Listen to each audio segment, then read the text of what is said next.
This video is going to show you how to generate tons of leads from LinkedIn events. The process is pretty straightforward and I think you're going to like it. So first thing you need to do is create a LinkedIn event. If you go to your LinkedIn profile, click on the home page.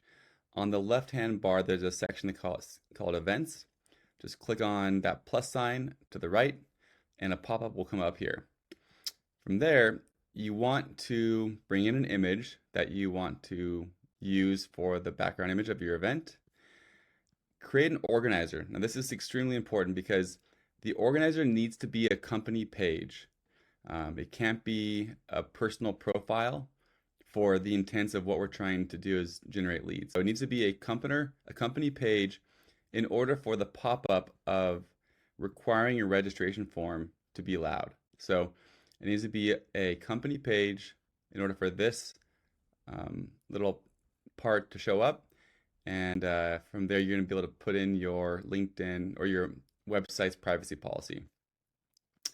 So make the organizer whoever you wish it to be. It has to be a company page. Indicate whether it's an online or in-person event. If it's an online event, they'll prompt you for an external event link.